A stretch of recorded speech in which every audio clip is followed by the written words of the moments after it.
Rieccoci a Primus Inter Pares con il sindaco di Padova Massimo Bitonci. Abbiamo toccato dei tasti importanti, l'immigrazione, l'ospedale, Piazza Rabi e quello che accadrà nella nuova Padova di Massimo Bitonci.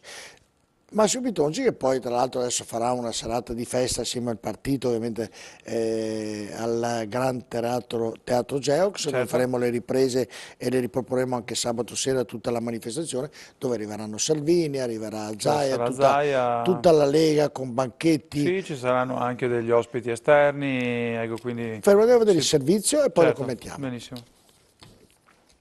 È in arrivo la Gaetana. Questo è il nome della festa provinciale della Liga Veneta Lega Nord di Padova, in programma il 30 settembre e il 1 ottobre al Gran Teatro Geox.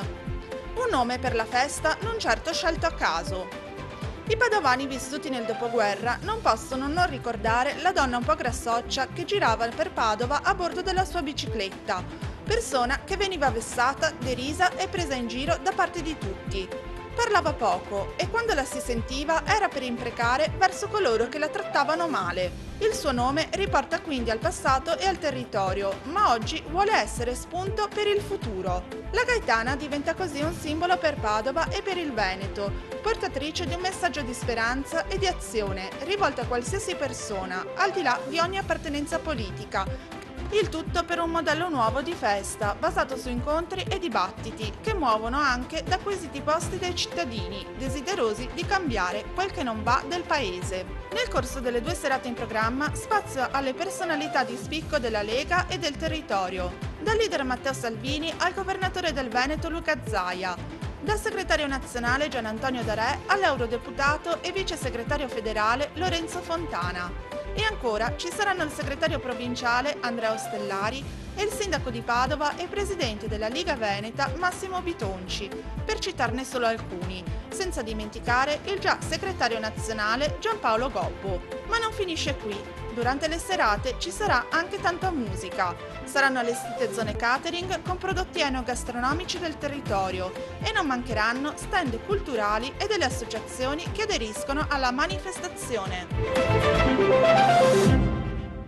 Che bella la Gaetana, e i giovani non sanno chi è, però quelli un po' più datati giravano davvero per Padova. Chi ha dato questo Devo nome? dire che... Chi ha avuto l'idea Massimo della Gaetana? Devo dire che bisogna ringraziare il segretario Ostellari che ovviamente attraverso una ricostruzione storica ha individuato questo importante personaggio caratteristico, ogni città ha un po' il suo, no? Sì, certo. E la Gaetana, come si diceva il servizio, è un po' il simbolo della contestazione, no? Di chi magari non è allineato con le istituzioni, di chi magari rappresenta anche un po' una voce fuori dal coro, vuole essere questo, no? E direi che il format è molto accattivante, devo dire bravo il segretario, bravi anche i collaboratori e chi ha voluto questo format nuovo, un po' diverso dai soliti manifesti, dai soliti servizi, anche se i contenuti, devo dire che però i contenuti sono i contenuti tipici di un movimento che non si dice mai che né di destra né di sinistra, ma la Lega è un movimento popolare, quindi sono contenuti di carattere popolare. Parleremo di temi popolari, parleremo di temi padovani, parleremo di temi veneti, parleremo di temi europei, italiani, europei, perché abbiamo ovviamente rappresentanti a tutti quanti i livelli.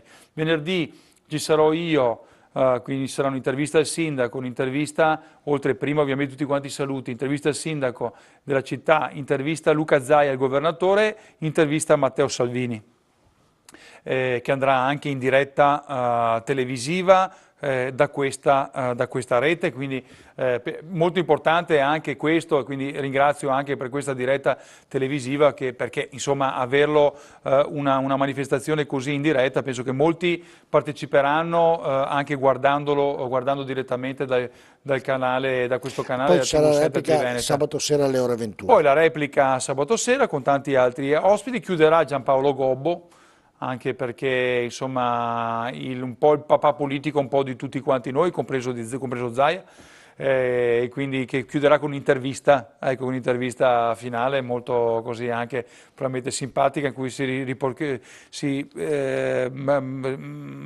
parlerà del passato e di quello che è successo negli ultimi 30 anni nel movimento, perché gli Non ultimi 30 anni... dimenticando qualche bicchiere di vino, perché ci saranno i tavoli con qualche... Si può mangiare, ovviamente si mangia, si può stare in compagnia, quindi è una delle feste poi anche tradizionali del movimento. Direi che con questo format chiediamo anche chi non è della Lega o non vota la Lega di venire a sentire i temi, cioè chiediamo di non fermarsi solo al simbolo, ma di venire dentro e di venire a ascoltare quello che abbiamo da dire. Ecco, e penso che questo sia importante.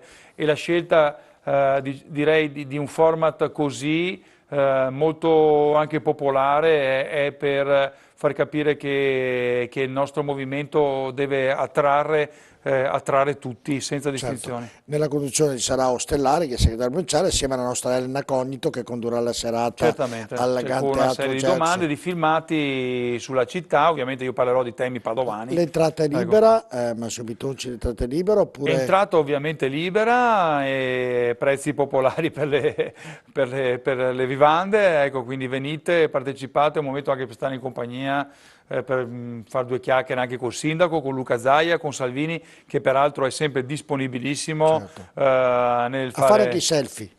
ma non solo quella, anche due Era una chiacchiere, battuta, così certo. Allora ricordiamo l'appuntamento venerdì sera, Gran Teatro Jeux, la festa della dalle Lega. 19 in poi, dalle sia 19 in poi. sabato che venerdì che sabato, siate con noi.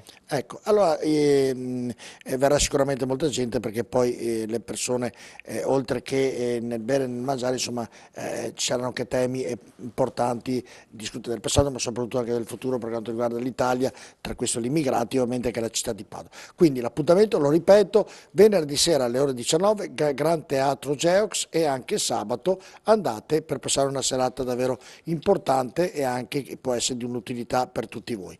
Fra poco arrivano questi dinosauri, hanno iniziato già a venire. Settimana prossima, grande inaugurazione. Non alla Gaetana, ma a Gaetano. A San Gaetano, a San Gaetano, quindi anche con un'utilizzazione un po' diversa rispetto al passato. Ecco, abbiamo già delle immagini, abbiamo qualche immagine, non avete idea delle dimensioni.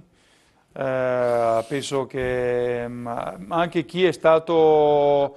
Anche i reporter che sono stati, chi è stato sul luogo si è reso conto della bellezza, dell'imponenza di questa mostra scientifica. Questa è una mostra scientifica importante. Abbiamo già 2000 scuole, quindi numeri eccezionali, enormi, per far capire l'interesse. Io lo dico solamente quando le ho parlato ai miei ragazzi, ai miei bambini, mi hanno detto: papà, dobbiamo andare subito a vederla.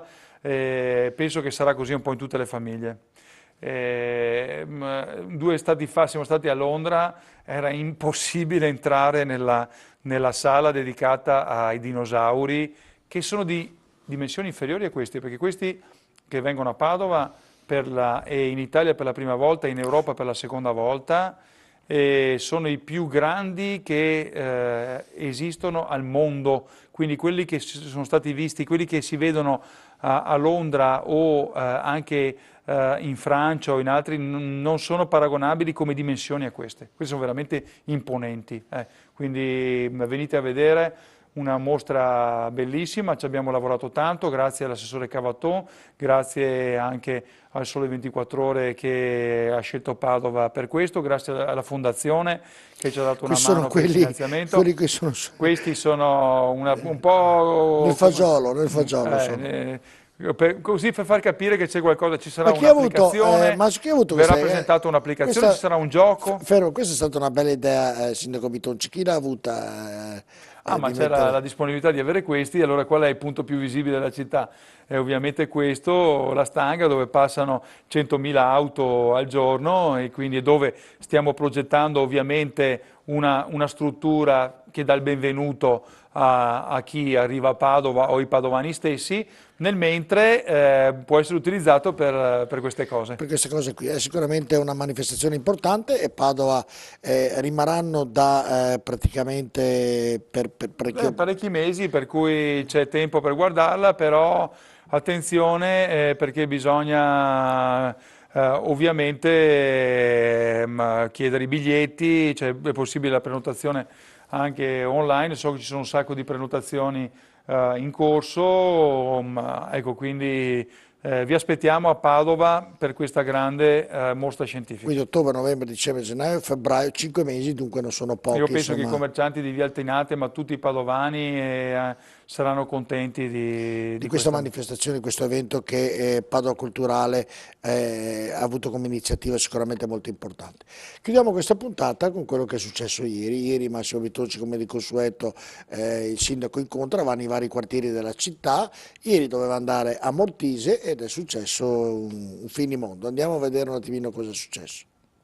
Attimi di tensione a Mortise durante l'ormai consueto incontro tra cittadini e amministratori della città che si rinnova periodicamente nei diversi quartieri di Padova. Mentre il sindaco era intento ad ascoltare le problematiche dei residenti di Mortise, un gruppo di persone contrarie al nuovo stadio plebiscito ha srotolato uno striscione e alzato diversi cartelli per ribadire la contrarietà all'opera. Il tutto richiamando l'attenzione dei presenti, urlando la parola vergogna e che il sindaco non ascolta. Inutilmente si è cercato di placare gli animi, ottenendo però l'effetto contrario, tanto che qualcuno spaventato ha abbandonato la sala, dovendo rinunciare suo malgrado a incontrare il sindaco, intervenuto poi in prima persona per cercare di parlare con i manifestanti.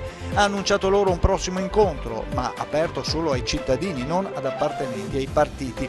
È stato inoltre ribadito che il progetto plebiscito andrà comunque avanti, essendo un impianto non a norma che si è deciso di completare. Con l'occasione sarà anche migliorata la viabilità dell'intera zona. I battibecchi sono poi proseguiti con i manifestanti che hanno ribadito le proprie motivazioni fino a quando non se ne sono andati e gli incontri sono ripresi nella loro normalità.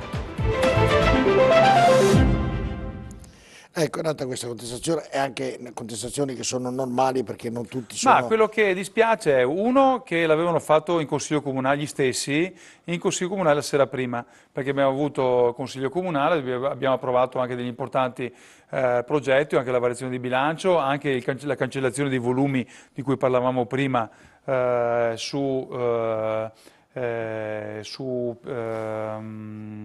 vabbè, insomma la cancellazione dei volumi di una variante importante, 17.000 metri cubi, contestazioni in Consiglio Comunale, va bene, gli stessi ce li siamo ritrovati poi a Mortise, va bene. Io stavo ricevendo le persone, urla, vergogna, vergogna, esco, mi trovo gli stessi della sera prima, va bene, proprio davanti là a urlare.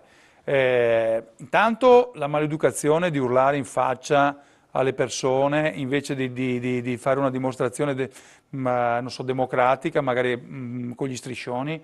Poi chiaramente una cosa politica, perché quello davanti, quel signore anziano davanti, l'avete riconosciuto, era l'ex presidente del quartiere Arcella, quindi insomma... Possiamo rivedere ecco. l'immagine, chiedo alla regia. Poi quel signore con la barba è un iscritto col PD, questo a destra è un ex consigliere comunale del quartiere Arcella che ha avuto anche dei problemi non indifferenti per una questione legata a dei problemi anche con la procura. Ecco, quindi insomma la signora bionda che è sulla destra era in consiglio comunale e gli altri sono tutti quanti iscritti. Il signore alto dietro ha detto chiaramente che è un attivista del Movimento 5 Stelle e quindi insomma è stata una manifestazione politica che ha disturbato un'attività che io faccio e questi hanno cominciato a venire a ogni... Ecco, questo signore che inveisce è l'ex presidente del quartiere, quello di fianco ve l'ho già descritto chi è l'altro con la barba del PD e dietro tutti quanti del PD. Ecco. E una attività che io faccio che è a favore dei cittadini.